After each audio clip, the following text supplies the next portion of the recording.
Hi, I'm Ann Garrison-Darren, and I'm the instructor for the course Spacecraft Hardware Design Considerations, which is taught at Johns Hopkins University, the Whiting School of Engineering for Professionals program. And I'd love to tell you a little bit about the course and how interesting it is and how much fun it is and how we've utilized Blackboard in some ways. But the course is unique. What it is the idea of passing on the corporate knowledge relative to how do we design unique hardware for the space environment, which is very different than down here. You can't send a repairman out very simply. So we have different considerations. In the course, I cover what I call the meal plan. The meal plan is the mission, the environment, the application, and the life cycle.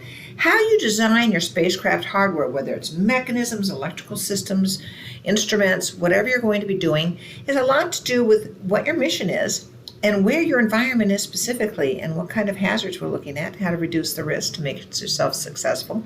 What is your application and how long do you expect to be functioning up there?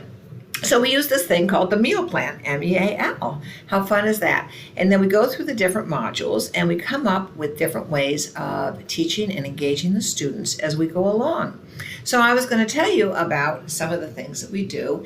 And one of them is to kind of ask questions, what if, or how do we? And working directly with the instructional designer has been really super effective for me. For example, how do we make sure we can really get the students engaged in the discussions? So I talked to the instructional designer and she came up with this fabulous idea called the Leaderboard. It creates a little bit of a horse race. In fact, during the seasonal, we have a little seasonal stuff. We have a little derby going on to see who could beat that race and get their name up in lights or get a badge.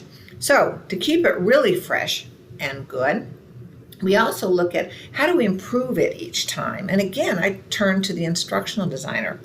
One of the areas that I was extremely concerned about was as I moved it from a virtual live to an online class, how do we assure that we keep that level of engagement, peer-to-peer especially, because they learn so much from their colleagues. So that's been really exciting to come up with different challenging things and different types of techniques to keep the students feeling very much like they're still kind of live and connected and create relationships that will last after the class is over. But letting the students really have fun, really getting engaged has been a very rewarding experience. And what we do in a funny way is we age the students. Because this is a lot of knowledge that maybe it would take them 10, 20 years working out in the industry to get, but we're going to give it to them really quickly so that as they go forward in their careers, they can really thrive.